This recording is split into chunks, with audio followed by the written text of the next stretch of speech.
a lot of excitement around that. But the transition is, you get Gus Malzahn in here, and all of a sudden he goes after a quarterback that nobody wants for whatever reason, and they're all up in arms about it. Thomas Castellanos has been crystal balled to Florida State. You've seen the comments under the videos that we've done on the live, or even when you post the videos on the different segments, people tearing me up. Don't listen to this guy, Thomas Castellanos. Isn't this? I'm like, don't shoot the messenger. I'm just reading the tea leaves, guys. The dude is the plug and play. He's the creative player, kind of for the, stereotypical dude that could go and run Gus Malzahn offense at a base level. Would you like to have a 6'4", NFL arm Cam Newton come in? Yeah, that would be great. But at 2-10, whole new staff, it's going to be tough to get that guy here. I know a lot of people wanted Caden Salter. They initially had a scheduled visit for Friday with him. I don't think that's going to happen anymore, according to the rumors and the crystal balls and everything else. Thomas Castellanos, he got here late last night. He's on campus now. I imagine doing things for his official visit. The kind of hope is that, in my opinion, is that it gets done sooner rather than later. They don't let him leave without committing. But we'll see what happens there.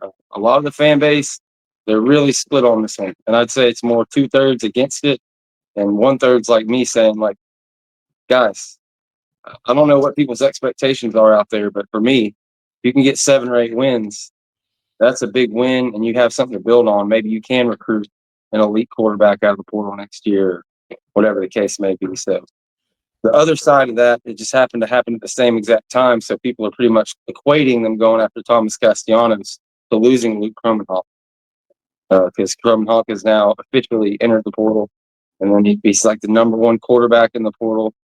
So it's a pretty ironic sight there. But guys, it doesn't matter if you went and got Castellanos, Salter, the Dampier kid from New Mexico, whoever you ended up going to get. The end result was going to be the same. It's not like Luke was like, Thomas Castellanos? Yeah, not me. No. The kid came in here, Elite 11 quarterback, I'm sure he had his whole football career planned out. He was going to play 4 games, maybe get a red shirt or have a chance to start as a freshman. And then sophomore year, DJU is going to be gone, and he was going to be at the head of the line to fight for this quarterback battle. And then you go 2-10, you burn your red shirt, and okay, so now I'm going to have to brand new offense, all this, and you're going to bring somebody in, a senior that's, obviously going to start. They're not going to bring in the senior guys and transfer that's not going to start. So, yeah, would Luke Kromenhoek have ever came to Florida State if Gus Malzahn was the offensive coordinator? I don't know. Probably not. It's going to be different, and that's one thing. That's another thing that came out of the press conference. Like, we all knew, like, yes, Gus will be calling the plays. It will be his offense. Him and Mike will, work on things, and he'll be a part of it and all that. But really kind of hammered home what I was hoping. We might see more closer towards the earlier days of Gus Malzahn, even in the last couple of years, of like really homing in on running the football, having a quarterback that can, extend plays and hit guys when they're wide open, big guys on the outside, play action things. So, George, you mentioned that about half the fan base is upset over Thomas Castellanos possibly being just being crystal ball. Yeah. That's him. Yeah, crystal ball. Obviously, he's visiting. And are they upset because they believe that there's a quarterback currently in the portal that they would rather have, or they're anticipating just a number of guys being better than him that are going to be available, and that Florida State's obviously at a certain standard, certain brand, that they should be able to go top shelf? Yeah. There's 5 or 6 different guys, pretty much anybody but him. People want a guy that's a NFL prospect, that is somebody that's going to throw the ball around the yard, 3-step and 5-step drop, and also be able to run like some of these other guys that I've named. And it's just, you got to put yourself in their shoes. Some people think Florida State's being cheap, going the cheap route with Castellanos, or settling. I think it's the opposite. I think you don't have an offensive line. You have no idea who your offensive line is. They want to get somebody locked in if they can as fast as possible. And it's somebody that Gus just 100% knows can do what he wants to do for his offense.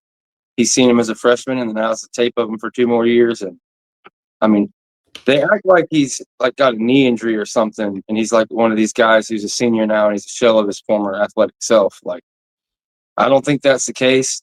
I think, he gets a really bad rap for how he played last year in Bill O'Brien's offense.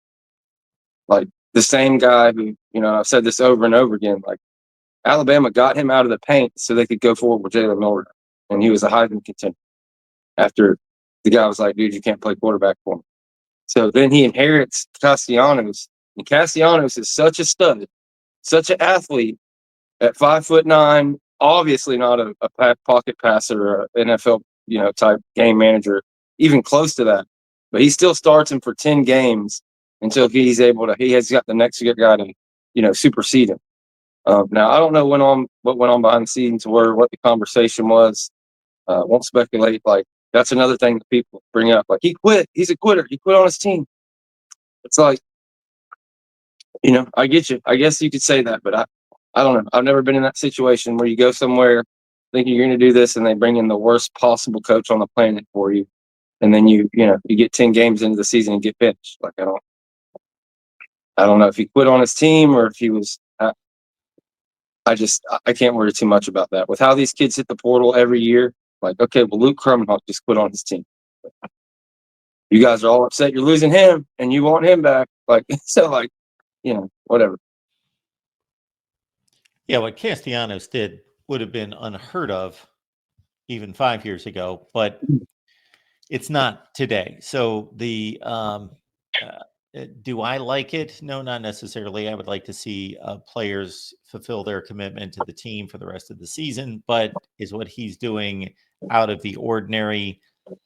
Maybe still somewhat, but it's very quickly becoming the norm. Very quickly becoming the norm. There's a bunch of people, like, maybe this situation isn't quite as usual because they make it down the road, but there's dozens of kids. There's a wave of kids, like, the first month of the season, we're like, oh, this ain't going my way. I'm shutting it down, redshirting, not playing the 5th game. Like, so that's, like, really common nowadays. A little bit less at the end of the year, you know what I mean? A situation like this, but, just to extend that, like, it's not the craziest thing ever. I doubt his team feels a certain kind of way over it. It's really rough, but I'm in on it. I'm hyped. That gives me a floor of the program. I see Castellanos getting you 7 or 8 wins. I think make a bowl is a minimum with him if they can get an offensive line in here, but you have to have some kind of vision to sell. It really seems like the vision is going to be running the football with the quarterback and the running back this year. Florida State, one coach they don't have in yet is a wide receiver coach. The latest guy we thought it was going to be was Tyquan Underwood, the guy they call Waffle House, coaching currently with the Patriots in assistant type role. Apparently he's turned it down. Now there's, all kind of other names out there. Tim Harris, Lonnie Galloway, Cody Burns. I've said this about this position from the very beginning. I've heard a million names. I've never been super locked in on anyone. Really seemed like maybe the Tyquan Underwood had some steam. It stuck there for 2 or 3 days, but apparently he turned that down yesterday. So the same as I was talking about these guys that have designs on, playing 2025 and then going to the NFL, like, that are going to risk coming to Florida State for that. Like, you can understand Gus or Hand and the defensive guys coming in here and thinking they could really turn things around in Gus's offense and how much he's going to pass the ball. Like, how are you going to really shine as a wide receiver coach to come in here for this particular position? You're going to be doing a lot of coaching on blocking. Like, so I can understand why it's maybe tough for them to get somebody in here right off the bat. We'll see. Obviously every hire, every bit of this is vitally important. You want to get somebody in there for recruiting, obviously. But if they were stacking up all the hires on the staff right now for the importance of, building what they can, getting who they can get in the portal, like of having to have something in a rush, wide receiver would probably be at the very bottom of that stack next to, special teams, stuff like that. Well, if any team ends up going 12-0 and they run the ball every play, then nobody cares. But in terms of trying to sell a fan base on an offense, of course, that had the catastrophic season that Florida State just had, it's kind of difficult to sell a fan base on being excited about a run-oriented offense versus what they're seeing elsewhere. But if it's effective, it's effective. And Gus Malzahn knows what he's doing. Well, the offensive line play that we've witnessed for the past decade, I think they'll be all right. When we start ripping off runs, it'll be a sight for sore eyes. But there has to be, people don't want to see a triple option or just, no. There has to be some kind of passing game, and he alluded to that. There's going to be, a lot of deep passes, play action stuff of that nature. It's just people's eyes get big when they see those names hit the portal, and I get it. You want one of these top 3, top 4 quarterbacks in the nation. It's just a tough spell, a tough sell, and just if you just put yourself in the position of that player, it's hard to imagine the Cam Newton Auburn season happening at Florida State next year. It's just not. What quarterback, what elite quarterback with a brain on his shoulders, a brain in his head on his shoulders, is going to put himself into this position in his penultimate year to go to the NFL? I have to tell him you're not smart. It's except for Thomas Castellanos. I mean, it literally puts him in. He needs to be in a specific type of offense. He's got a limited time left. It's just, sorry, I'm caping for the guy. I've had to listen to a lot. I get most people aren't that happy about it, but I think people will be pleasantly surprised. I think we just need to look forward to get that offensive line going. And again, he's not even committed yet. That's just the foregone conclusion, the rumor, the crystal balls, everything is pointing that way.